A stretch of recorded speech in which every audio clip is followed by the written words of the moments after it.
You're on. Share. Got it. Okay, just give me a second. My computer is slowing down today. Got it. Okay. Oh, I keep getting the spinning ball of death. So why is that big Zoom thing? Well, I don't know.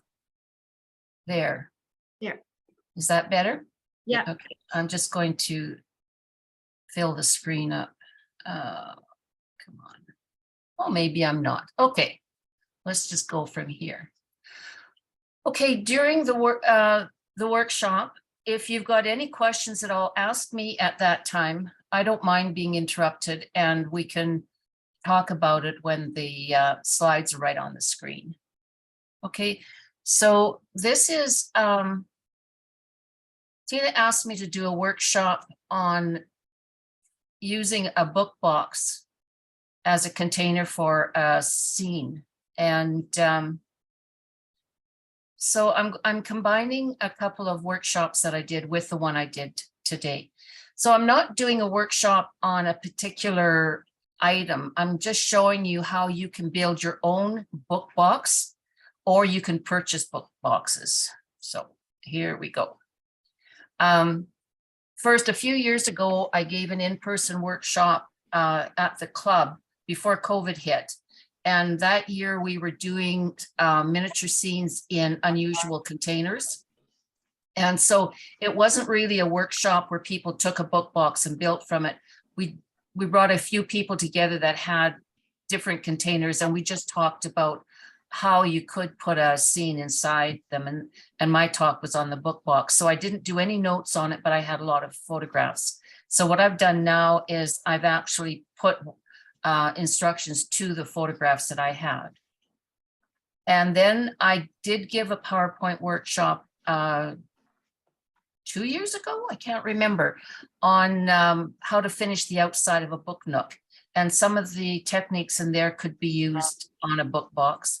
And then at the end, I'm going to show you how you can build your own book box out of cardboard. And this way you can make it as big, as deep, whatever shape you want, instead of buying the pre-made ones. Will I be able to get this tomorrow or no?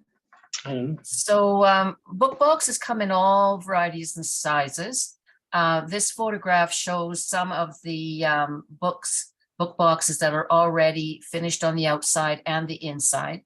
Some of them are beautiful, but you could get one of these and then just cover the covers and build your scene inside them. Or they come as wooden book boxes. And you can also sometimes find them and they're made out of a material, something like paper mache.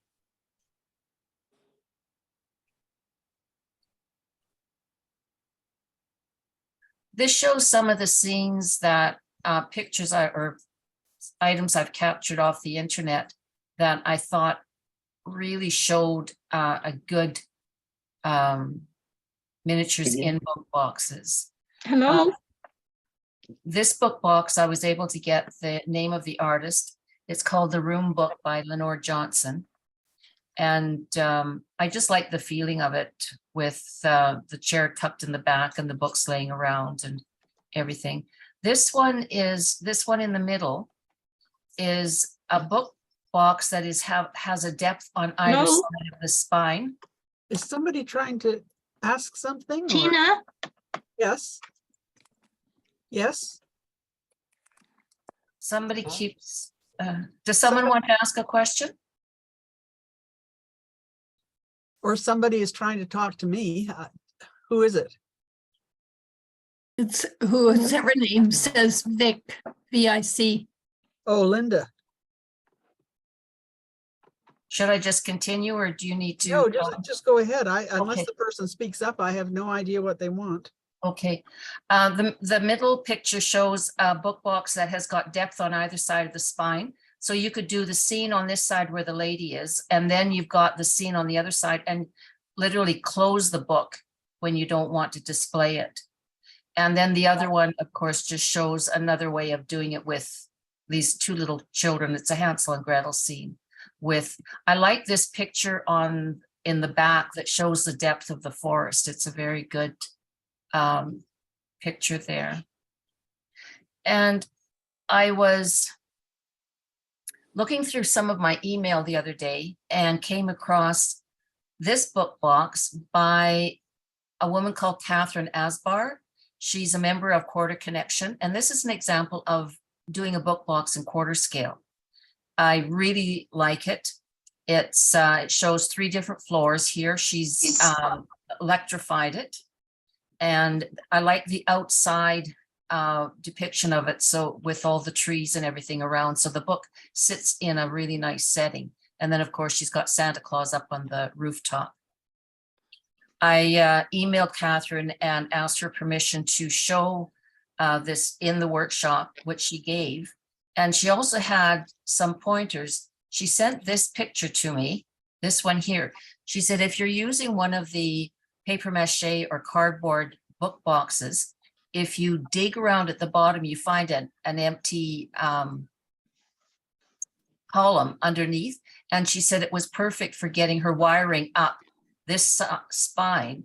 And she put these doors into the sides of the box, and behind the door is a hole that she's got her wiring coming through to do her lights. That was a really good idea. And she also said that if anybody had questions, that please feel free to contact her and ask them. Oh, she was really nice.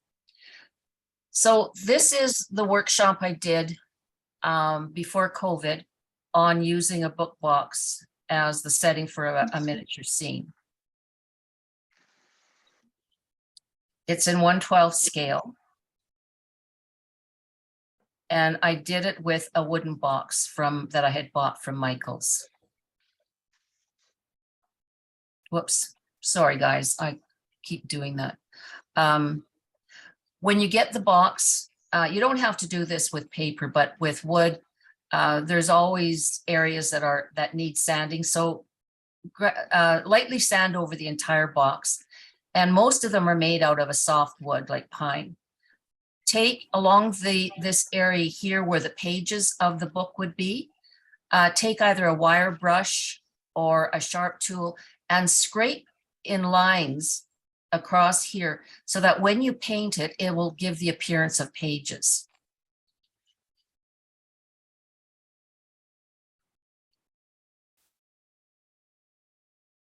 So to construct the base for this type of book box, I used the foam core that you can buy at the dollar store. And it took 4 sheets to build it up to the level of the inside of the box. And 2 sheets went underneath the base. And then the 4 sheets built it up this way, and it was perfectly level. So take a pattern. Like I used a curved shape, but you could use a squared off shape, whatever you want, but draw your pattern out first, and including this little section under the book. And once you've got your pattern drawing, then cut out your foam core, glue the pieces all together, and then glue it to the book box underneath here. Then paint your box, and when you paint the top here, if you've scored it with a wire brush or anything, you'll get, you can see it just sort of faintly, you can get sort of lines through here that just give the impression of pages. I would paint it an off-white, make it look like pages, because most books, the pages of the books are not a pure white. And then find a copy of a cover of the book that you want to build your representation of, and match the outside cover with the book cover and paint it, that cover. So my cover had been green, so I painted the whole box green. And if you're not using a story for your book, then you're not restricted with a book cover. You can paint it any color you want. This is just a tip on painting base coating items that we paint. a lot of people have trouble with acrylic paints getting a nice smooth finish. If you use a product called a flow medium, you dilute your paint with the flow medium. It doesn't dilute the color like water will. It just dilutes the thickness of the paint. And add a few drops to your puddle of paint, mix it up, and all you want is a nice flow from your brush. You don't want it really drippy and thin because it won't paint well. So add a few drops of flow medium and it'll make your paint go on nice and smooth. I like this brand. I've used it for years and I can get it at Delta Arts here in Edmonton, but I wouldn't be surprised if you couldn't order it off Amazon or get it at any place that sells paint material. So after I completely painted the box, I left this area blank because that's where I was going to glue the book cover to it.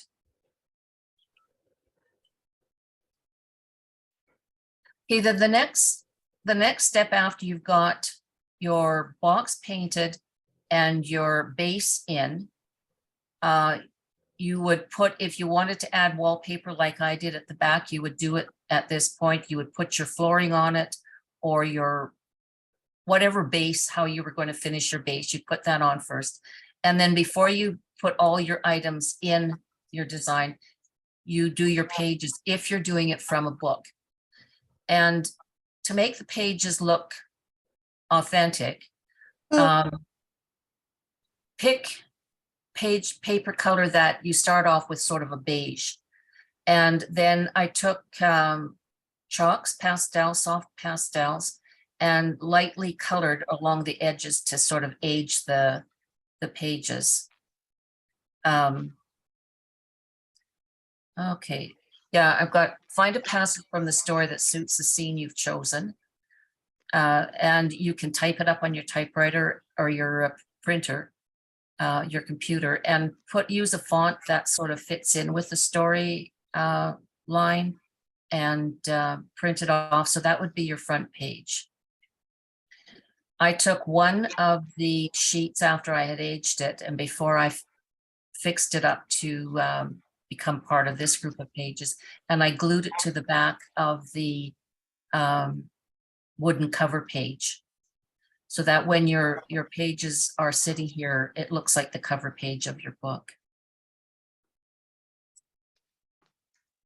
So to curl the pages, I used a large plastic drinking straw. So I dampen your sheets just very, very lightly and curl them around this straw so that when you take the pages, you can curl this edge over and glue it in behind the cover, and it looks like they're attached to the spine of the book. To glue those 3 or 4 pages together, I just drew the pages over the top of a glue stick. And then, like I said, and then glued them in the back here.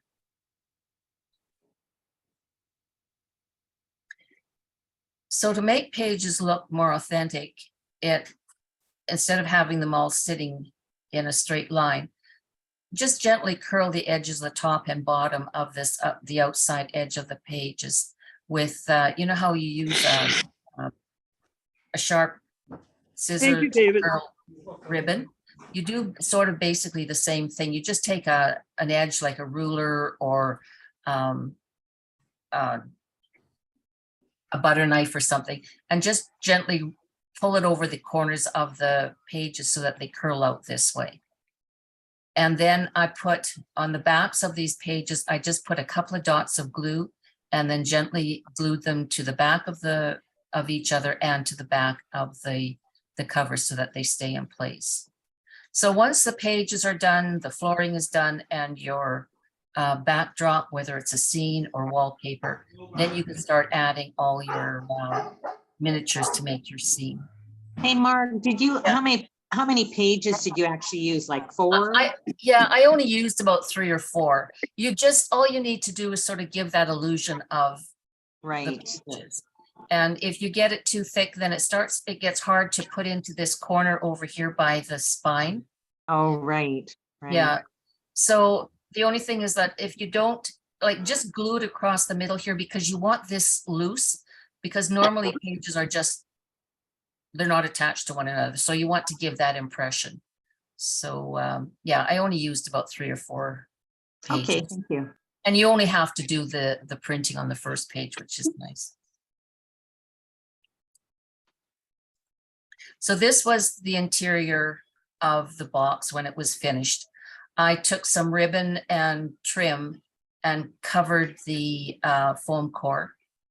And I found a color that matched the red of the cover.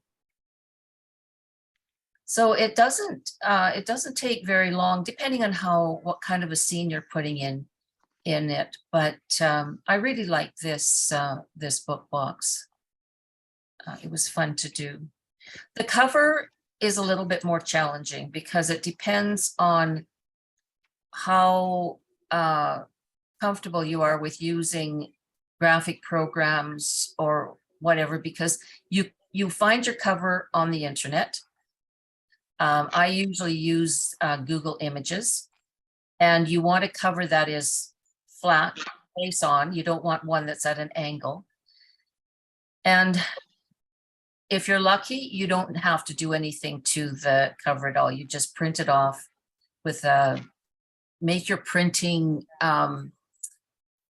quality the highest you can on your printer and print it. The biggest challenge is actually the spine, because most of the time you don't see the spine, or you see a bit of it, but you don't get a full on thing of the spine like it shows here. And so you're kind of making it up to match your cover. And I used a graphics program called CorelDRAW, but I know that a lot of people use Word, Microsoft Word. I wouldn't have a clue how to use that program. And there's other graphic programs out there that people can play around with. You can get borders and put borders around. So after I worked on the cover and got it the way I wanted to, when I printed it, of course, it doesn't come out as vibrant as you want it. So I used a gold pen and I enhanced the gold around the picture, the title and this gold band, just to sort of pick the colors up a bit. So that is how you would do a book box. Now, the next workshop I did, that I'm not going to go into it at all, except to say that I took a plain book nook and changed it so that it looked like 3 books on a shelf. The spines up here and the sides made look like in faux leather. And this opens up on hinges and it shows the book nook inside. So all the techniques on making these spines are within the workshop, and it's on our I website. didn't touch anything. And it's just called a book nook, Me's Book Nook workshop, or something along that lines. Okay, now I did that again. Okay, so this next part of the workshop is showing you how to make this box out of an Amazon packing box. And what I like about this is that you're in control of everything. You don't have to get a book box and then try to adapt your ideas to that size. You can actually take your ideas and you can make the book box fit your design. So I followed along mostly one video, but then I added a few things that I had picked up from other YouTube videos. I was absolutely shocked at how many YouTube videos there are on making boxes out of cardboard. Like, it's a whole world out there of cardboard and glue.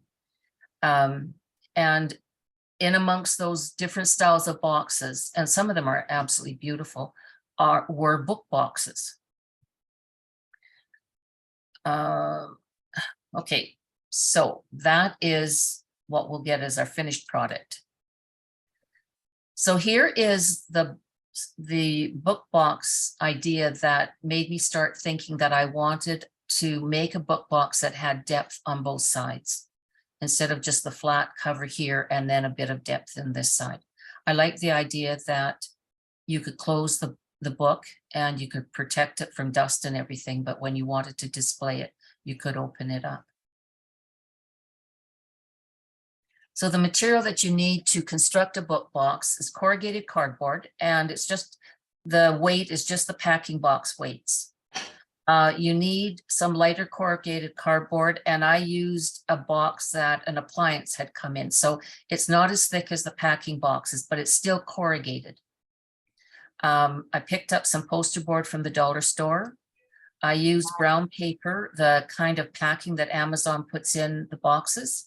I save it, and so I had some brown paper, some napkins, some tissue paper, glue. I took Tori West's Nightlight class a few weeks ago, and she recommended this Elmer's glue all, and I was really surprised at how much I liked it. It glues really well. It's not as thick as tacky. It comes out of the bottle really easy. And I find that it set up fairly quick, and I quite like it. So I used the Elmer's glue in all of this workshop. You need an X-Acto knife with a new blade, sharp blade, ruler, sharp pencil, cutting board, air dry clay or polymer clay if you want to build something on the outside of your box that has depth to it. Spackling. Does everyone know what spackling is? Okay. I bought an old, it wasn't an old comb, it was a brand new comb, but I bought a comb from the dollar store that I didn't mind tearing some things off of it.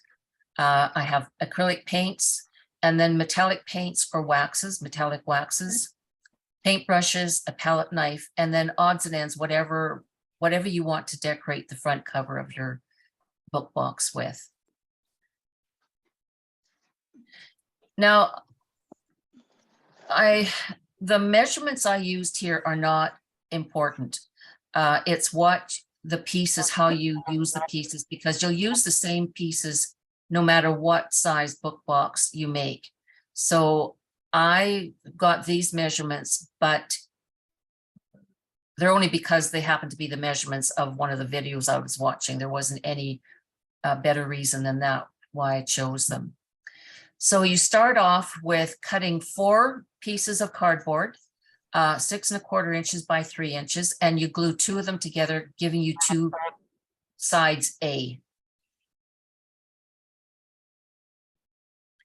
Then you cut 2 pieces of cardboard, 7 1/2 inches by 3 inches, and you glue these 2 together. And this gives you the front of the book box with the sides. Those are B.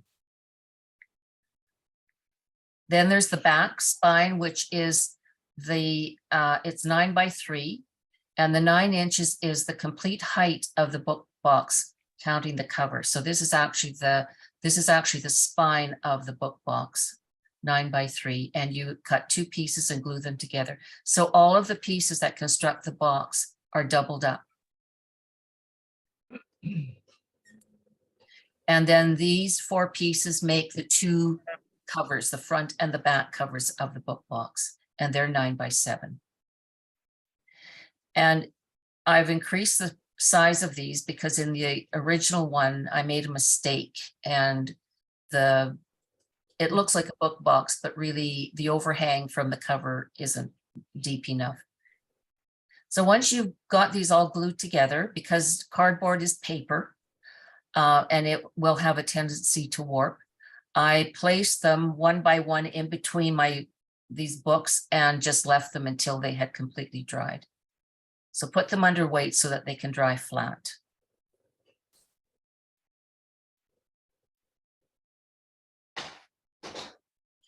Marg, does it matter which way the corrugated cardboard lays? Do you have to do it like alternating when you glue the two together, or does it matter? You know, I don't know if it matters. I myself kept the corrugation going in the same direction for all the pieces. And I think in some areas where you want to make a curved thing, you want your corrugation to run up and down with the curve. But in this case, I didn't hear anything on any of the video saying that there was important. I just did it this way. I think if you're going to do it one way or the other, you should do it that way for the whole thing, just to keep the strength running in the same direction. So if you're going to run your corrugation this way, then do it that way with the next piece as well, rather than up and down the way I've done it. Yeah, that makes sense. Yeah, yeah. So this is the two side pieces, A and the back. This is the front of the pages, this part B, once you get it all constructed. So this is the top of the pages, and this is the side of the front side of the pages. Oh, is it here already? Is it here And already? then here, It's you, not here yet, right? Duh. oh, the other thing I wanted to mention here is make sure that your sides are square. I use a triangle, a square, it's called. I always wondered why they called a triangle a square, but anyways, I use a square to make sure that my sides are at 90-degree angles when they're drying. It's fine when we've got those little gluing jigs because the pieces we're building are smaller, but this is when you've got something bigger, it's hard to use those. So having a square to line your corners up is always a good thing. So now you add C, which is actually the spine of the book. And this overhang is where I made the mistake. I didn't take into account the thickness of the pieces once they were glued together. And I ended up with just barely 1/8 of an inch overhang, which, you know, it looks okay, but I don't like it. So the dimensions I've given here correct that and give you a much bigger overhang in these cases. So you move until you've got the same amount of space on either side of A before you glue it. Once the paper shapes have dried, then you can put on your covers. And I just put glue on here and then laid the cover on top, put weights on it on both sides and let them dry. This is where I'm talking about the too small overhang here. I was really, maybe I should have just started again, but I didn't want to. So what? Yeah, you can use tape to stabilize your corners if you want.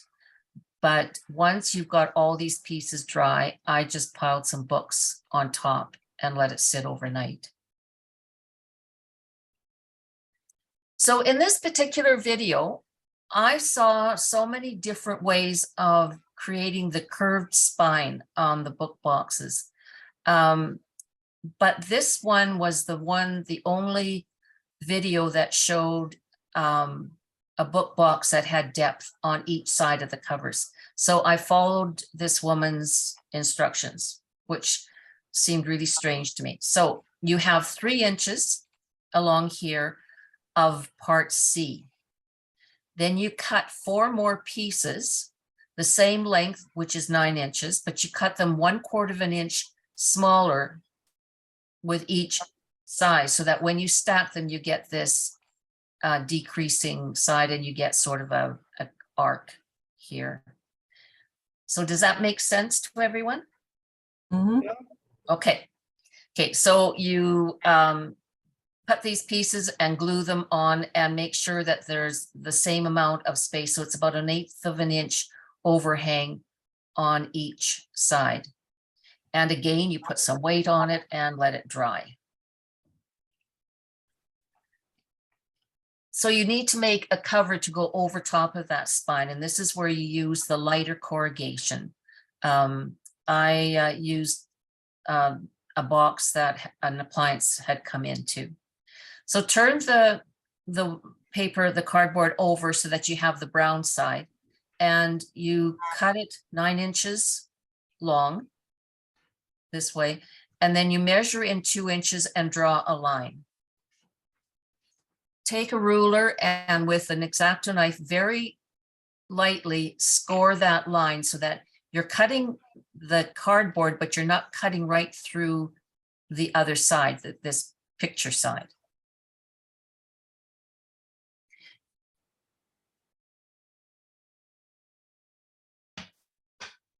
Then you start to peel away all of the cardboard inside up to the cut line. And you'll peel the top layer of cardboard and you'll peel the corrugation underneath and peel it all away and clean it up. Oh, Any questions? Nope. Okay.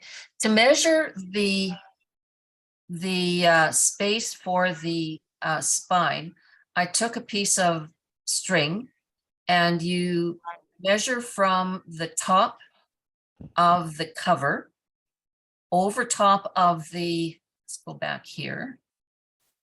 Okay. So you measure from this point here where your cover starts, and you bring the string all the way over to the other side, and that will give you the space that you need, the dimension that you need to go over here.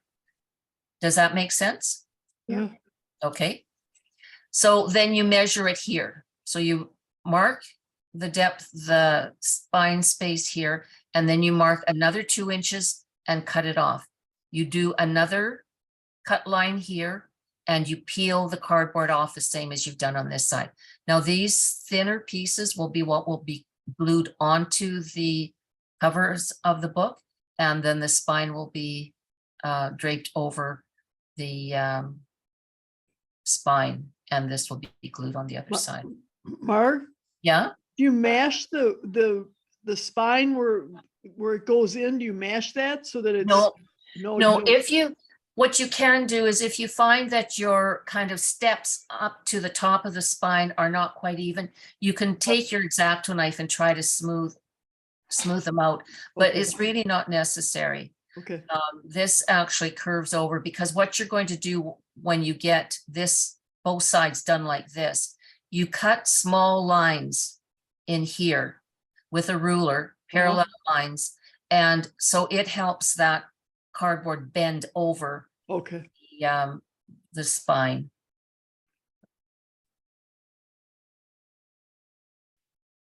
So here in this picture, I'm cutting the parallel lines across the spine area of the paper of the cardboard. It's up and down though, really, not across.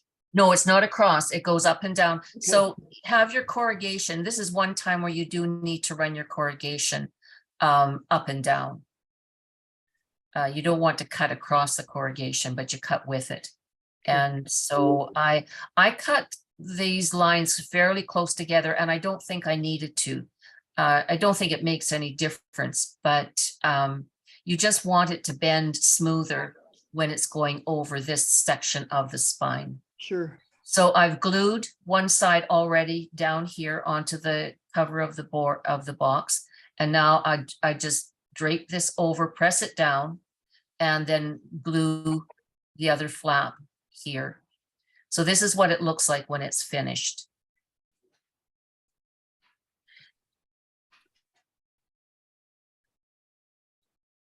So paper or cardboard, like I've stated before, is paper.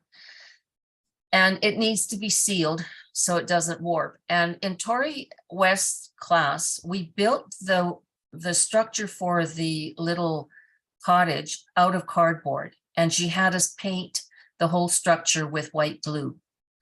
And I'm assuming that this process that I'm going to talk about now and her process are actually doing the same thing.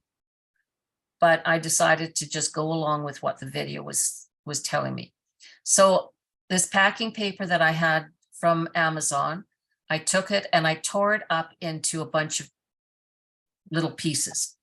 And don't cut it, because when you tear paper, you may not be able to see it, but there's fine fibers that are all around the torn edge. Yep. And when you glue it down, you actually spread those fibers out and they hold as well. Mhm. So tear your pieces. And if some pieces are too big, when you're attaching them to the box, you can always tear them into smaller pieces, whatever it takes. It's kind of a zenning out process. You just sit there and glue, you get glue all over your hands. Mhm. So I took a plastic container that had a lid, because if you don't use up all the glue you've mixed up, then you can put the lid on and you can keep it for a while. And even though the Elmer's glue is of a lighter consistency than tacky, it still is thick enough that to paint the backs of all of these pieces of paper would be harder. So you just thin your glue out a little bit with a few drops of water. So put the water in, stir it up, kind of test it. And if you don't want it really runny, but if you find that it makes it easier to paint the backs of the paper pieces, then you've got the right consistency. So this is what you do. You pick up a piece, you paint the back of it, you lay it down, and then with the brush, without it getting any more glue on it, you just smooth across this paper and you smooth along the edges with your brush. And it's really amazing how it kind of all blends in. It was a time-consuming process, but I liked the look of the box when it was finished. And so you keep doing that until the entire box is covered. And there it is. Wow, it's beautiful. Yeah, kind of neat, isn't it? Very. Yep, I thought so too. So then you take some poster board and you cut. I turned it upside down and I traced this area onto the poster board and cut it out. And you glue it on each end of the spine this way. Just ignore that pencil mark. I forgot to take a picture when I first did it. Take tons of pictures of some items and none of others. So, but you just glue over this end on both ends of the spine. And now comes the really interesting and hard part. You could cut your box right down the middle and make both sides exactly the same. And it's entirely an individual decision. I decided I wanted one space to be around 1 inch and the other space to be around 2 inches. My ruler was about 1.25 inches. So that's what it became. So I placed the ruler along the edge and I drew a line and flipped it over so that I ended up with a line all the way around the box. And that's what you see in this one. So I drew down, and so there was a line all the way around the box. Then cutting the box open was not easy. You're cutting through cardboard and glue. Cutting through cardboard isn't that hard sometimes, but when you add glue to it, it gets to be a real challenge. So I started off with a small craft knife and cut as much as I could, and then I moved to the big craft knife. I tried my X-Acto knife. Anyways, I ended up using all 4 of these knives at the bottom. And the hardest part, of course, is getting through the spine. But there they are. They got cut. And I think the reason you do it this way rather than making 2 separate boxes is that you know now that those 2 pieces are going to match perfectly with one another. It was some work to cut that. But I think the end result was worth it. So here it is. Now, talking to Catherine Aspar about wiring, if you wanted to wire the inside of your box and you were going to make this style of box, this would be the perfect time to carve a channel through the spine of the box for your wiring. If you were going to do a quarter scale where she has 3 floors in hers, you could have some of the wires coming out with a channel that comes out on this side. There's different ways. You could also plan if your space, your cover space is deeper than what I've got here, you could possibly make a thing underneath that you could hide your switch and your holder for your battery. But this would be the stage that I think you would do your planning for any wiring you want to put into your scene. So after that is done, you take each section of your box and the front of the box. So this would be the pages, and carve out a little notch for a magnet. Now, I'm not sure what I would have done if I didn't have some magnets, because I don't think I would have run around trying to find magnets that would fit. But a couple of years ago, I ordered some magnets from Amazon, and when they came, I was kind of shocked at how small they were. So they've just sat in a clump down in my craft room. And they were perfect for this because they were the exact width of these two glued on pieces of cardboard. So I cut down a little channel, 2 of them, and glued the magnets inside into them. And then I put the top on top and then marked little markings here and took it off and did the same thing to the top of the box. Now, don't do what I did. I never even thought of making sure I had the poles of the magnets correct. So the first time I did it, I went to put the box on and it repelled the top. So just a word to the wise, make sure your poles of your magnets are working together, not apart from one another. But for the rest of working on this box, even before the hinges were put on the spine, that box would snap together perfectly, completely in line with each half. It was nice. So then the next steps is taking the poster board and cutting strips for all of these raw edges of cardboard, of corrugation. And she covers them completely. I put a bit too much glue on, as you can see here. And my poster board started to warp.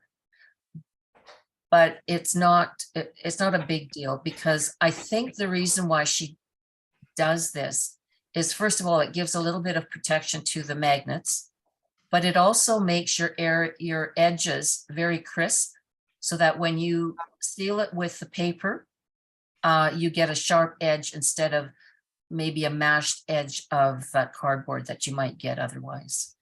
That's the only reason I can think that she did this, because you cover it all up again with paper. So then you take your little sheets of paper again and you completely cover the interior of the box and going over that white poster board. And you can see how crisp those edges are. So I think that that's the reason why this particular video had you do this. Okay, so now we get to the fun part of decorating the box, because now the box is all together, and some of the things you want to do before you actually put the two pieces, hinge them so that they're attached to one another. It's easier to work Sorry, on. Marg, do you hinge the back before you decorate it or after? No, I did some of the decoration before I hinged. Because for one thing, your hinges go on top of your painting and stuff like that on the spine. So, and it was easy because of the magnets in the front. The box would actually snap together and hold itself when I wanted to do something that involved both pieces at the same time. But I could take it apart and hold just half of it when I was working on another part of it. So I didn't put the hinges on until the whole surface, this surface, was done. Okay. Okay. So the decoration of this box was not for any particular story or idea I had in mind. I was just wanting to show different techniques and different things that you could do, so that it just lends itself to other material. So of course we're going to make a door, and I'm not I can sort of draw a curved line, but I'm never satisfied with it. So I just took a pot, tipped it upside down and drew a curve. Well, drew a circle. And then I drew straight lines down from it. I think there's 6 across there. And there's no measurements. What I did is I looked at the box. I wanted a door that sort of was a little bit off center to give room for some decorations on the side. And so I traced the door on a piece of cardboard, cut them off, and then laid them down onto the cover and traced around where I thought it would be, glued them on, and then glued 2 more strips of wood across here as cross beams on the door. Then you have to seal the cardboard again. And in this case, what she used was a paper napkin. And if you buy napkins, you can actually separate the 2 pieces. And so I separated the pieces and I used the white underside of the napkin and sort of doing it the same way as the pieces of paper. I just put glue on the door and then tapped it down with my brush, making sure that I tapped into the lines that are made from, because you glue your strips of wood for your door a little bit apart, leaving a gap in there. So I tapped the napkin down into that gap a little bit and covered the entire door with them and then let it dry. I also was going to put a stone arch around the door so that you would know how to do stone.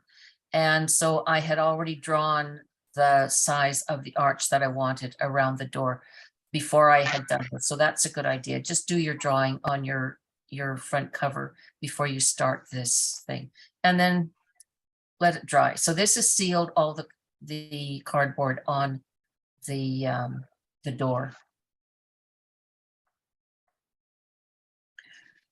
So yeah, just sort of ignore this pink door in the middle because I forgot to take a picture of just me working on the stonework. So you can use all kinds of stuff for this. I was really surprised at how many of the videos were actually using that cold porcelain you guys were talking about a few weeks ago. And the recipes were really, they weren't really recipes. They just showed some glue and torn up pieces of napkins and then some oil, and they made some really neat, smooth looking air dry clay. Some of them colored it with paint. But very few of them actually used polymer clay, because at this point, to use polymer clay, it means that you're sticking this whole thing into an oven to cure it. So I just used the air dry clay that I had on hand left over from Tori West's workshop. And I manipulated it and made it a cord that draped around the door and sort of made it squarish. And where am I? It's flipped on me. Okay, here we are. And then when I laid it down, I took the back of my X-Acto knife and cut it to make it look like stacked stones, and tried to clean up the edges, curve them a little bit with whatever tools I had on hand. And then I took a sharp tool and made lines through it, different places. And then I took a wire brush and kind of tapped it to give little dents and everything in it. So just work on it with whatever stuff you've got around and however it looks to you. I then left it to dry overnight. I don't think it was completely dry when I started working on the door again. But when you're happy with the surface, what you've got there, then just leave it and let it dry. How did you, excuse me, incise the pieces of the door, like the boards going down for the I'll door? get to that because like No, I said, sorry. I forgot, Okay. no, that's okay. Because I forgot to take a picture of when I was working on this. I'd already done the door and I thought, oh, shit, Okay. I didn't take a picture. So anyways, that's why. So just ignore the pink door. We are Okay. going to get to that pretty soon. So adding texture, any of you that did take the Book Nook workshop from me know that I use tissue paper to add texture, leather-like finish to surfaces. And this is very much the same thing. So I got some tissue paper and I scrunch the tissue paper up a lot. I scrunch it, I open it up, I scrunch it again, and I keep doing this until the creases in the paper start to look the way I want them to look. And the finer the creases, the more you'll get sort of a leather-like finish. But in this case, I really didn't care. I just wanted some sort of a texture on it.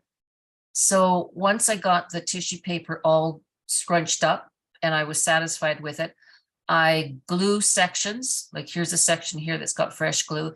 And then I just lay the paper on top of it, took my paintbrush and dabbed it to smooth it out, and then went on to the next section. So I covered the entire book with this tissue paper. So both the front and the back and the spine. And I brought it around the little overhang on the covers. And you get just a texture. It just looks better than just a flat surface when you're doing something like this type of book cover. And then you just let it dry. You spend more time letting things dry. So now we're going to get to the pink door. My spackle that I use is pink until it's dry and then it turns white. So that's why this is pink at this point. So take a palette knife and some spackle and start smoothing it over the door. I paid attention to the edge right around the stones to make sure that it looked separate from the stones. The crease in the cross beams, kind of clean them up so that the beams look separate as well. Draw a line down the separation between all the planks. And then I just took a sharp tool. I've got a thin awl, and I started, oh, what's going on here? I started drawing things in the spackling while it was still wet that resembled grains of wood. So does that answer your question? Yes. Okay. Okay. It's not hard to do. And if you make a mistake or if you do something and you think, oh, that's lousy, just smooth it out again with a palette knife and do it again. So it's really not, you can't work on it forever because this is slowly drying while you're working on it. But you've got time to play around with it until you're happy with the way it looks.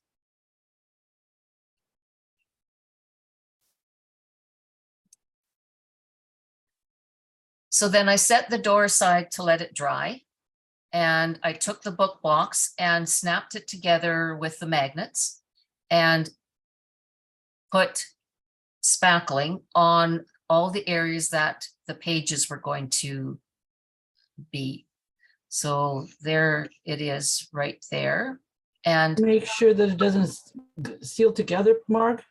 no, it actually didn't, because like when you get the spackling all covered the way it is, I opened the box up and then just brought my finger and ran it along the edge, the inside edge, to clean up any spackling that might have Oh, okay. creeped in through here, because there's the cut line right there. And so I just pulled it apart and cleaned up those edges with my finger. And yeah, it wasn't a problem, because I was kind of anticipating that it would be a problem. But don't put you need to put your spackle on thick enough that you've got a layer there that you can manipulate to look like pages, but you don't want it so thick that your pages are really look too thick. I'll show you what I mean. Okay, so I forgot to take a picture of when I drew the comb through the wet spackle. So here's the dry spackle. So this is how it dries white. But there's the comb that I bought from the dollar store. I tore the teeth out here so that I could drape it over the cover of the book and get lines right in close to the edge of where the pages would be. And this is where it's good to have it separate. So I did one side and then I did this side. And I was amazed at how much it looks like pages. So in another video that I looked at, this person took the corrugation and she cut it and made it look like the pages. So you can do it this way as well. Another one that I saw actually bought something called corrugated cardboard. And it's like our poster board, but it's corrugated. And so you can use different materials like this to simulate the pages. You can also just take a sharp, pointy tool, whatever you've got, a toothpick, whatever, and quickly draw lines, parallel lines to make it look like pages. Now, obviously, you're not going to get your lines as straight as a comb will, but surprisingly, it still looks okay because I've seen some of the videos that they've made and it looks fine using a pointed one. But I really like how the comb, and of course, when you drape the comb through, it gets full of spackle. You just clean that off and drape and pull it through the spackle again.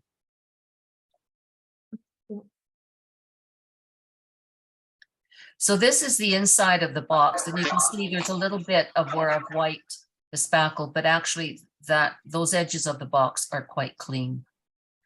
I don't have any plans of what I'm going to do with this box, but I just painted the interior. This would be the place where you could put I think it would be easier to do all your wallpapering and whatever you're going to do for the interior of your scene before you put all the decorations on your cover, especially if you're using sort of like dimensional stuff on the cover. But that's a personal preference. So now that I had the pages spackled and everything, I put the hinges on. And I went to Home Depot and I just bought two 1-inch hinges. And I glued them in place first, and then I punched holes with an awl where the nails would go and put glue in the holes and then push the nails in. I'm not really confident of how well those hinges will adhere or keep working, but so far they're fine. And I put clamps on either side just to stabilize it a bit while this was drying. So now all of that is out of the way, we get to start playing around with the front of the book. So the stuff that I put on it is just odds and ends of things, just to kind of show you a few finishing techniques, that's all. So I thought for sure with all the artificial flowers and stuff that I had in my craft room that I would be able to find some sort of a stem that I could manipulate, and I couldn't. I tried all kinds of things. And the next morning I was taking my little dog out for her first pee of the day, and there laying on the grass was this stick. It was perfect. So brought it in, broke it up into a bunch of little pieces, laid them down. And because of the unevenness, especially this main branch, I actually used a glue gun to attach it to the box front. But other than that, I used that Elmer's glue for everything else. So I glued down the stick. Then I tore some silk leaves off of one of my plants and glued them there. I had a bag of laser cut odds and ends of things that I had got at the dollar store. So I glued an owl up in this corner, a couple of birds, and some butterflies. In my stash of findings, I found, I don't even know what these things are, but I was looking for round sort of button-like things to put on this beam, and I couldn't find any. So I stuck these in and they look fine. This was a Perfect. piece that was just perfect for a handle and what looks like a lock. Yep. And this was just a little bit of decoration because I wanted to show what happens when you put metallic stuff on these metal pieces. It's really neat. So once I got all of that together, I just left it to dry.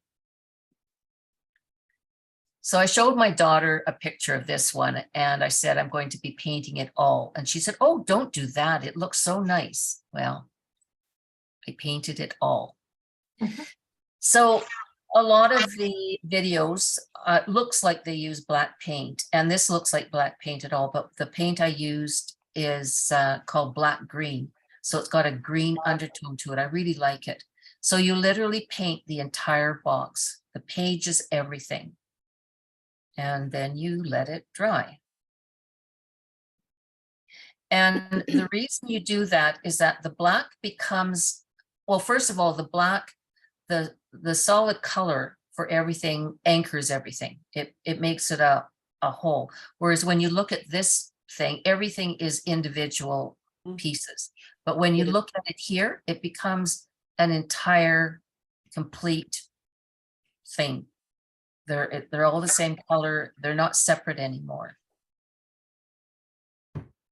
Whoops, where am I going here? The pages that I was kind of curious to see how they would painted up really well. You have to get down into the valleys between the pages, but it's not that hard. And you just paint the entire box. So then we start highlighting the pages. I used a burnt sienna and I just lightly drew my brush with the burnt sienna over the top of the pages so that I still had bits of the black showing through. This are the pages completely painted. When I'm painting, I use a dinner plate and especially if you're mixing colors as you're painting, I took about 3 layers of coffee filter and wet them, squeezed them out and laid them in the middle of the plate. And this is where I put my colors. The dampness from the coffee filter stops your paints from drying out so quickly. So then I so here's a puddle of burnt sienna, a puddle of white, and I mixed the two of them together until I got a highlight color for the pages. Now, play around with this. The first color I mixed, I kind of tested the pages and it was too light, I mean. So I added some more burnt sienna to it until I got a color that I was happy with. If you start highlighting and you don't like what you've done, all you have to do is take your black, dark green, whatever you've used as your base color, paint your mistake out and start again. Let it dry and start again. So there's no way that you actually will ruin it completely. You can always bring it back and fix it. So when I first painted the pages, I drew the brush in the direction of the pages. So up and down. When you highlight them, I drew it across the pages. Do you dry brush it when you highlight? All of it is actually dry brushed, but Yep. dry brushing can be a little bit wet, a little bit dry. So when I first did these pages, it was dry brushing, but it wasn't a really dry brush. So it was leaving enough paint on the pages to leave you with this sense of color. Then when I did this, I made my brush a little bit drier. And you test it. I just lightly dragged it across in some areas and thought, no, I'm leaving too much paint on. And I would wipe a little bit more off on the napkin that you can see down below here in this picture. And so then you go across your pages and highlight. If you want to go across with another light color, you could, but I didn't feel that it was necessary once I got the 2 colors on, the dark color and the light color. So it's really hard to not get some paint on surfaces you don't want. So in my paint box, toolbox, for years, I always carried a little tiny bottle of vodka. And that was for stressful Oh, workshops. I that's your could take a story. little nibble, but dipping it into the vodka, because there's no color to it, and with a Q-tip, you can lightly, it will lift off the surface paint. And if you don't scrub too deep, because it'll actually lift it right off down to the base, but you can lightly clean up any pieces of paint that get into areas you don't want. Or if you don't have any vodka, just stick it in your mouth, because saliva also does the same thing. Saliva, we've got something in our saliva that actually cleans the paint up a little bit. So, but just lightly rub it. You don't want to get in there and start scrubbing, because you could scrub even the base coat off, but you can clean up spots that way. So, whoops, here we go. So in my paint plate, I added a puddle of black and mixed the white and the black together to get a darkish gray.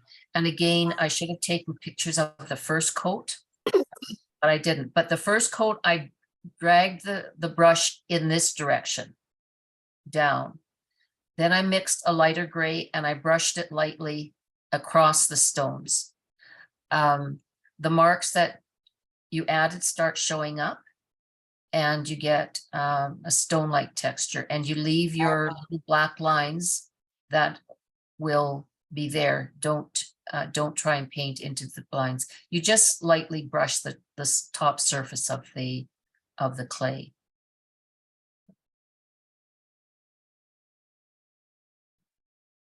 Okay. Mhm. So for the door, I used burnt sienna again, and I dry brushed the door, and I painted everything on the door. I didn't try to leave the decorations at all. So just brush the entire door. I mixed a lighter color and brushed it again. And in this case, I didn't brush across and up and down, because the grain of wood goes in one direction. So I brushed in that direction. So so there's the door brush. And the thing to remember about acrylic paints is that they will actually dry a little tiny bit darker than what they look when you first paint them on. So if you paint your door and you think that's a great color, and you look at it 5 minutes later and it's darker, and you don't like it, then just either paint it out again with the dark color and start again, or add some lighter color to it. So this is all the colors that I've ended up on my paint plate. I went and took some different colors of greens. This is actually a green up here. It looks gray, but it's a silvery green, more of an olive light green, and then some other greens. I wasn't sure what was going to give me the highlight I wanted on the background.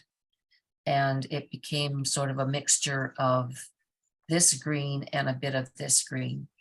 And when I dragged the dry brush over the texture that was left from the tissue paper, the ridges of the tissue paper picked up the lighter color. And I didn't want the background to be very, I still wanted it noticeable in some ways, but not taking the show away from the other stuff. So I completely covered the entire box using the lighter green as a highlight.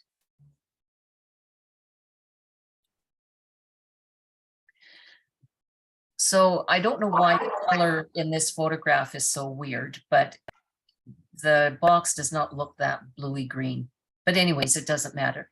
So you can see how some of the creases on the background have picked up the lighter color. I painted the tree with burnt sienna, just dry brushed it because I didn't want it to be solid paint. I just wanted to touch the roughness of the bark. The owl, I brushed it lightly, dry brushed it with burnt sienna. The birds and this butterfly I did with a gray, the gray that I used on the stonework. And this one I used a bit of a gray green. And for the leaves, I painted them with different greens that I had on the plate, and then took the black green and re-emphasized some of the veining, which got kind of obliterated when I was dabbing paint on.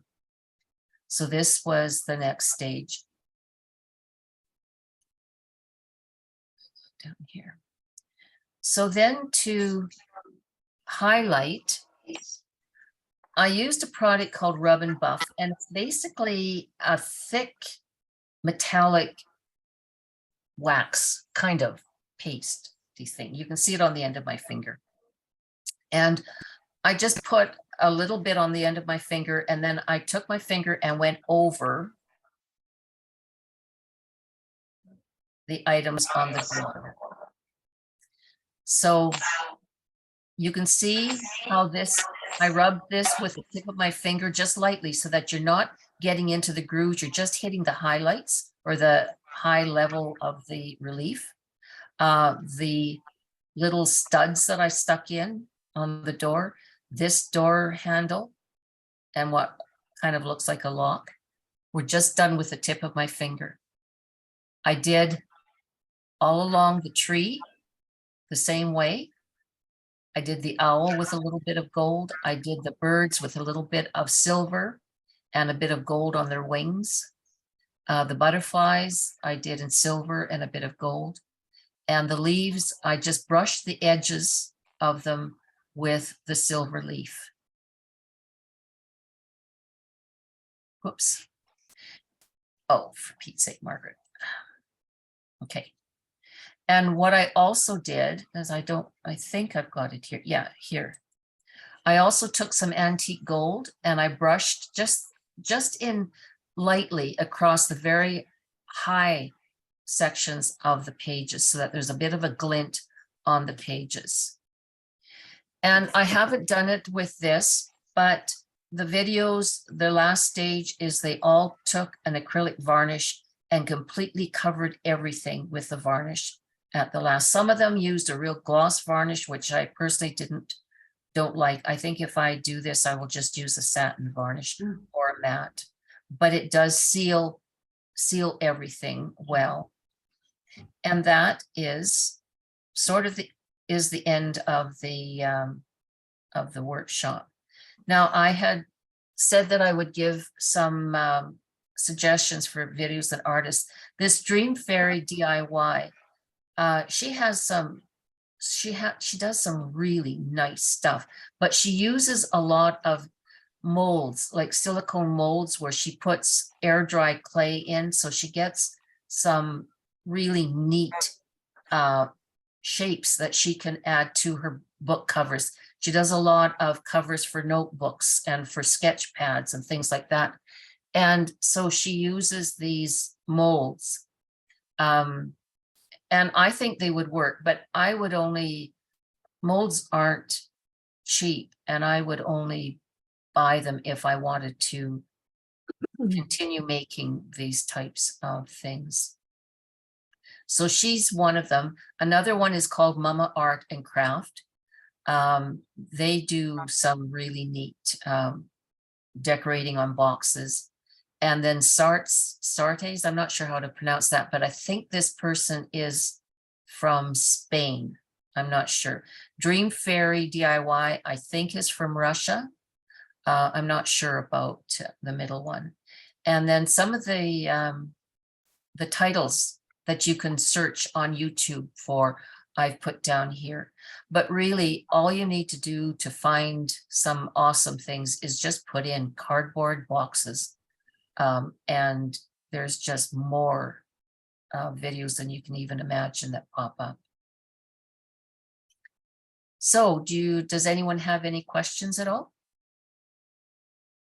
It's absolutely beautiful. I was gonna say the same thing. Yeah, very, very. Amazed. Nice. Yeah, beautiful. Gorgeous job. It actually was a lot of fun. I just like the idea of being able to make something from nothing. And it doesn't look that way. Agreed. No, Yeah. certainly Yeah, and doesn't. who Yeah. doesn't have a few Amazon boxes that you hate to throw out? 'Cause they're such good boxes. I Exactly. don't, but But yeah, the weight of cardboard is any kind of packing box that you get. And that lighter weight, I wasn't sure where I was going to find it, but my food processor broke on me not long ago, and I ordered a new one, and the box was sitting there, and I thought, oh, maybe this will work, and it was perfect. So that kind of appliance box is. you could use Oh, mailing darn, I'll have boxes, to could buy you a not, couple. Marg? What's that? Could you not use mailing boxes if you had them? I think you could use anything. Honestly, I do. If you're working with a cardboard that isn't quite as thick as a packing box, you would just glue more layers together. So, yeah, I think mailing boxes would work. I actually had put all my Amazon boxes out into the recycle when I started this project, and I asked my son, I said, do you have any boxes around your place? And the box I actually used was the box that, what's that food service that they bring you all the ingredients? HelloFresh? HelloFresh, yes. He said, will a HelloFresh box work? And I said, I think so. So. And I used- think the corrugated boxes make it lighter weight, because paper is heavy and glued, you glue stack upon stack of flat cardboard, it can get That's really heavy. Yeah. So I think that the corrugated stuff makes it lighter. Yeah, I agree with you, Loretta. Mhm. Does anyone want to see any of the other slides before I stop sharing the screen? Sure, Show them off. sure. Just Bring 'em go on. through, Yeah, of course. just scroll through them. Sure. Mhm. Yeah, Okay, let's start at the beginning, and then if there's any questions at all, then just stop me. Okay.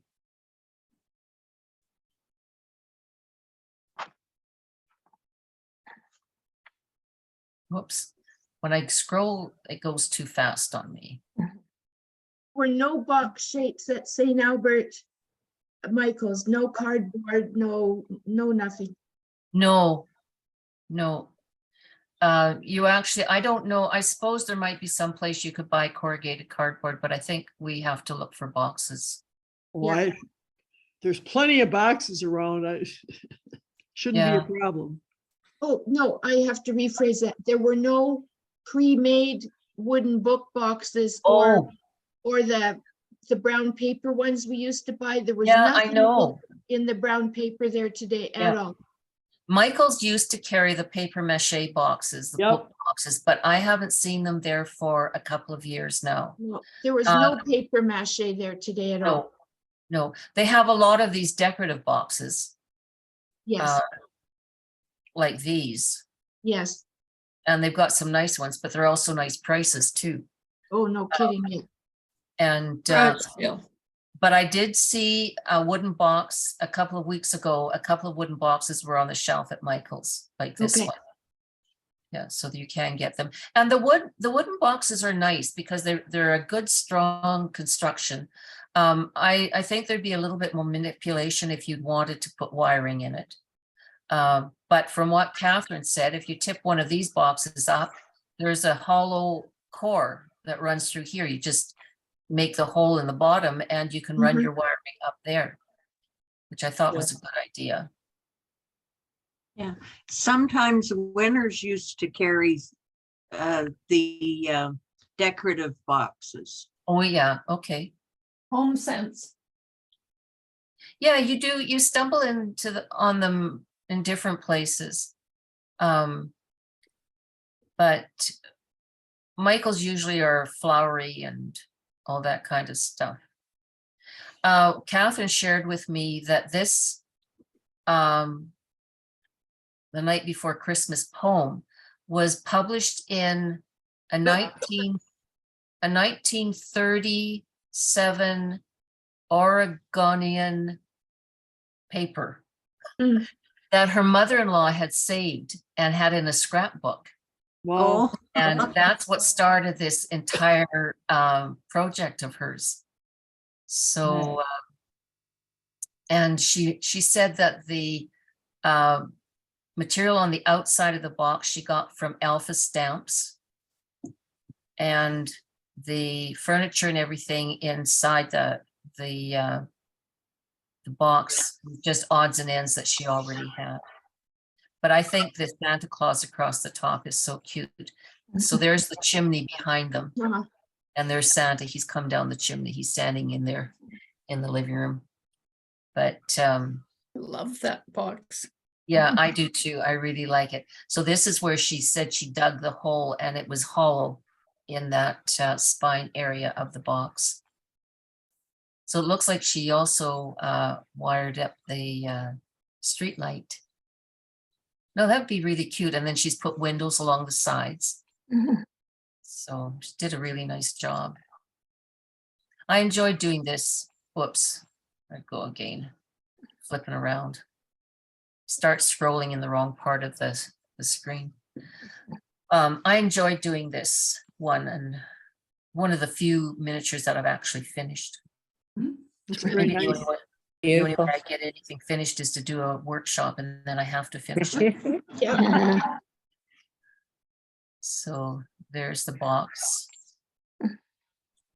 You don't have any plans for that box you made from scratch that you showed us through the whole detail of that?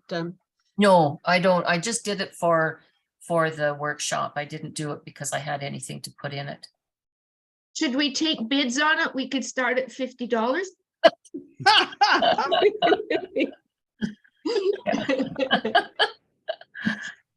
Yeah. Yeah. I'm for it. And like I talked about the flow medium as well. Was it last year, Sunny, that you gave me a bunch of bottles of flow medium? Yes, I gave you a big bottle that I'd bought by accident. Yeah, and so I got hold of Sunny and I said, I'm not sure if you know what you gave me. And so I explained to her how you used it, and she said, oh, I said, I'll give it back. And she said, oh, thank you. So Yeah. she got her flow medium back. Yes. But it really does make a difference, because when you try to do paint a large area with just acrylic paints that come out of the bottle or the tube, it's so thick that you can't get a nice smooth finish. And so if you add the flow medium to it, it just makes, Yeah, it's very nice. Yeah. A cheaper form of flow medium is a drop of dish soap in about a half a cup of water, and then just add a bit of that mixture. so you don't find that the water thins out, dilutes the color? I've never noticed it particularly, but Okay. you're not adding that much, because once you put the drop of dish soap in, it's just like using flow medium. Wow, I've never heard of that. I'll have to try it.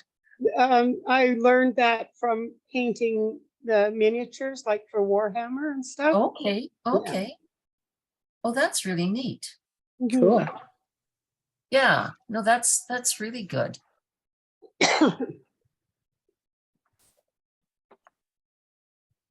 So this was the finished box. I really liked fiddle farting around with the pages. It took me longer to find a passage from the story that I wanted to type than it did probably making the whole thing. Is fiddle faddle a technical term? I'm sure it is. Or fluff it up. I think so. So Marg, you could even put another written page in the back of that book if you wanted. You could easily, yeah. Yeah, for sure. Yeah. No, I think it's from all the years of working in the library. I just like the idea of taking a book and using it as the base of your story, your imagination. Mark, I suppose you could actually use a real book, too, couldn't you? If you didn't Well, want you can, and that I start going down a rabbit hole. I get onto YouTube, and there are so many things there where they actually take a book and they cut the pages so that you end up with that cavity inside. I just don't know what book I would sacrifice. Mhm. But I don't know. I don't know if you remember me showing you the garage that I made for Harry out of a book. oh But yeah, that book was this big. And Oh, yeah. it was 5.5 inches thick. oh wow, And that's what I did. I glued all those pages together, oh my God, that must have and taken. then I hollowed it out. And then I lined it with wood to create the garage.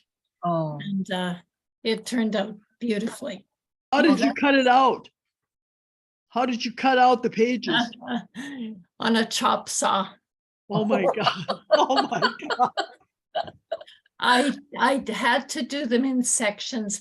These Oh. pages, sorry, I've lost my voice and now I just lost it more. These pages came out. It was a book that you could keep adding pages to. It's oh, called A National Service Manual. And that book is over 12 inches long, wow. 10 inches high, and it was 5.5 inches thick. So they could Wow. add pages year after year, so the book would grow. And I took them in about 1.5 inch clumps and glued them that way.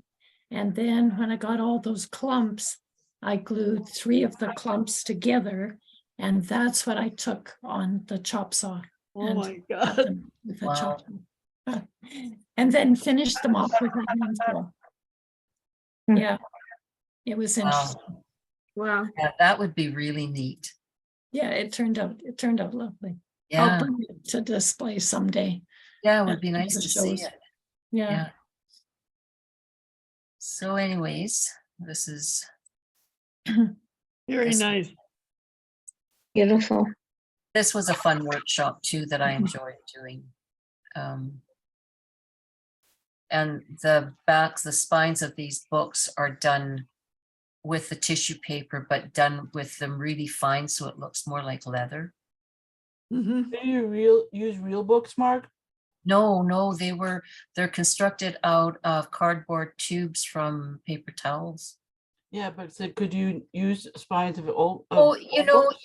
you could, but tell you the truth, if I had books that looked like this, even if they were old, I wouldn't want to cut them apart. Right. Neither would I. I was Yeah. just asking. Yeah, no, I don't see any reason why you would actually, like, you would saw, like, Zelly was saying you would saw right through them with I think a electric saw and cut them off, and use them. But I always like the challenge of trying to make something look like what you've done. Does anybody remember the kitchen's knife back from K-Tel? That with the long blade, it's kind of wavy that would saw through nails. Remember that? Ann? Oh I yeah. have one of those that cuts through this stuff really well. Oh, I bet it would. Well, you know, I've got a little serrated knife, and that's how I finished cutting this book apart. I was just having such a hard time getting the craft knife through this spine thickness, and the little serrated knife really worked well. Good. What So- I have that I would use for that is a Japanese knife. Oh yeah. It's not much thicker than a piece of paper, and it's all serrated. And And they've got, It cuts beautifully. yeah, I've seen those advertised. They've got teeth on them, don't they? Little tiny Yeah. fine teeth. Yeah. So something like that would be good, Yeah, cutting through it. I just happen to have one. I think You it was have to my, mortgage your house for it? no, Yeah. I think he The- got it at Lee Valley Tools or That's somewhere. what I was just going to say. Lee Valley carries them. That's where Yeah. I've seen them. Yeah, Yeah. they're lovely. So I And really, the other suggestion, I was going to make for when you had a problem with your magnets, Yeah, you know, the way you avoid that is you put your first magnet down and then you set your next magnet on top of it with some double-sided sticky tape. that would have been a good idea. Then you close your book and the double-sided sticky tape will attach the second magnet to the next page. So when you open it, Oh, you have them right. perfectly placed. And then you Yeah. open in. Yeah, Yeah, well, that's a good idea. yeah. That's No, from all I your was- scrapbooking. Ray, And did one you other use your magnets in suggestion. scrapbooking? What's that? Do you use your Scrapbooking. magnets in scrapbooking? Absolutely, yes. Yeah, I'm a yeah, me scrapbooker too. first. There And we go. the other thing about your hinges, you were concerned that your screws might not hold for your hinge. Yeah, yeah, What you do there is you can take your hinge out, just unscrew it, and glue a toothpick in that hole, oh, that's a good idea. and then cut the toothpick off when it's glued. Yeah, So you just stick it in till it bottoms out, cut it Yeah. off once it's dried, and then you can pre-drill a little hole and then put your screw back in and it'll never come out. It'll be oh, like. that's it's a new. that's a really good idea. Yeah, it'll Yeah. be very solid. You can actually do that with any screw that comes out of anything. Right. It's wood, just glue toothpicks in those holes, cut them off and put your screw back in. Right. Works for anything. What came with these hinges were little nails, little brass nails. And I was really surprised at just how easy they were to push into the cardboard. Yeah, So that's glue what your makes little me nails feel in. that, and so that I put glue in the holes, but I've got a feeling that those hinges aren't going to be really secure. Because think it's with in the the glue- cardboard, I would pre-drill that with a very fine drill bit Mhm. before I put those back in or a screw, because you might just drive those toothpicks into your cardboard. You Yeah, have to be careful about that. Now, in the videos that you see, they take lots of decorative stuff and cover up the sides of the hinges so you don't really see them. But I didn't have anything to put on them, so I just painted over top of them. But no, if it wasn't for the magnets in the front, I don't think this book would stay as one whole piece for very long with these hinges. So Marg, maybe you could tissue paper over those hinges before you paint it. Well, I actually thought about maybe putting tape over them and then painting over the tape. So there are things that you could do Well, that. Tyvek, have you ever used Tyvek? Tie back. What is that? No, I don't think so. It's like when you go, sometimes when you go to events, they put a wristband around you when you go in. Right. It's a substance that doesn't tear, and it's as thin as paper. Oh, okay.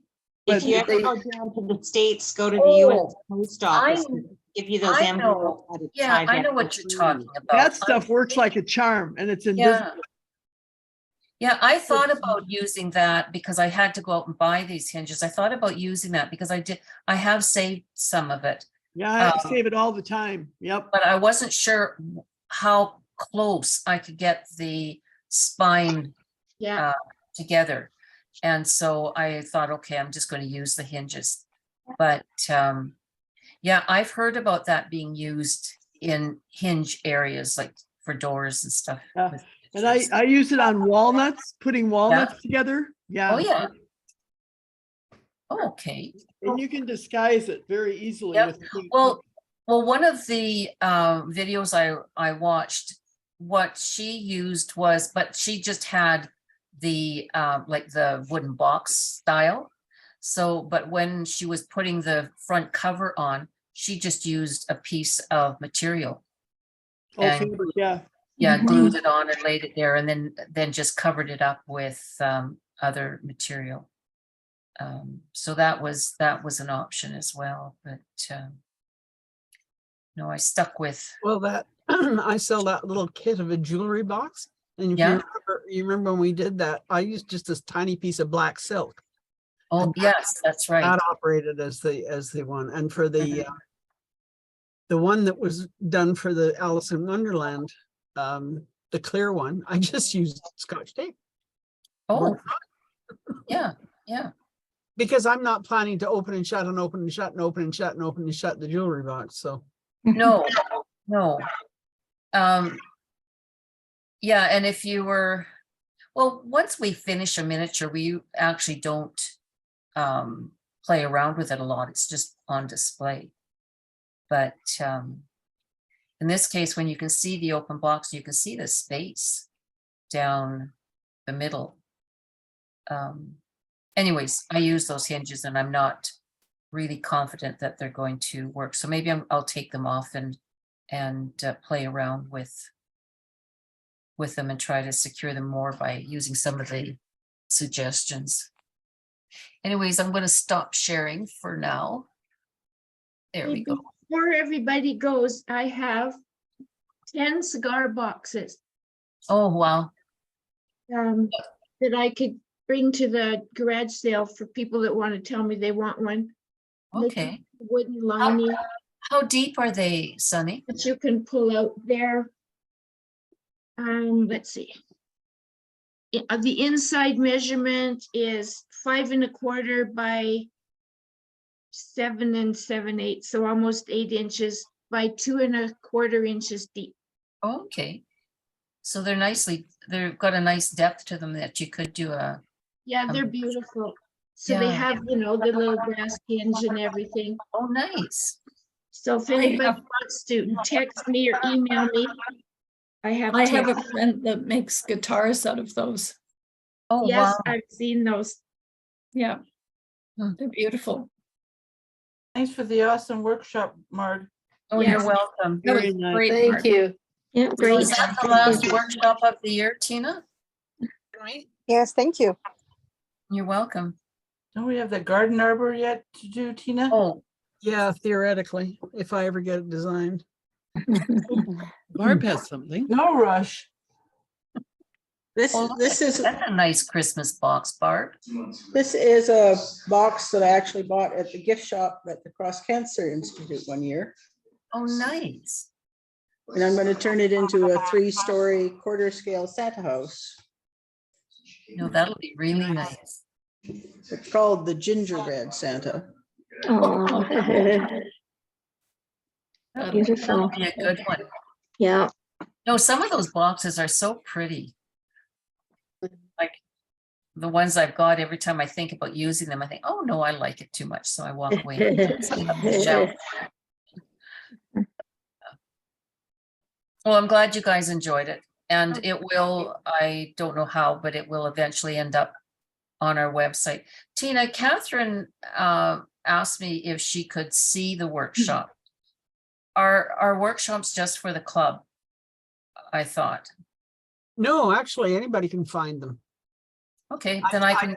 I tried to I spent quite a few hours working with the site people on 123, which is the host for our website. And I can make the entire website members only, but I can't make just one section of it members Oh, only. okay, okay, And I'm not about to change platforms. okay. Well, I'll send her our website address and then she can do whatever she wants. But she was really helpful. She said that I could use her pictures and said that if any of the club members wanted to get in touch with her to ask her questions about her book box, that she was more than willing to talk to them. Nice lady. Wow.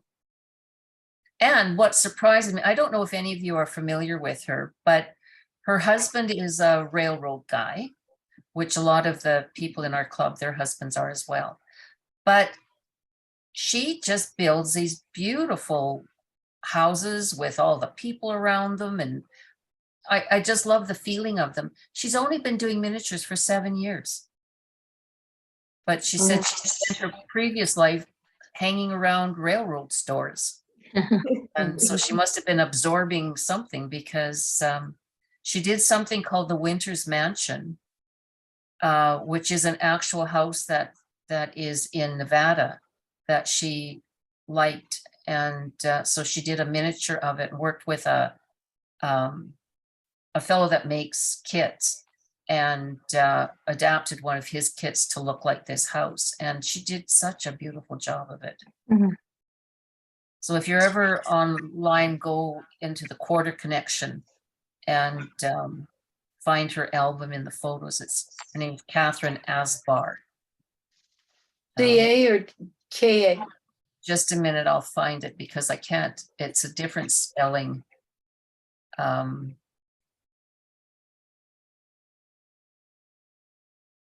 Where is it?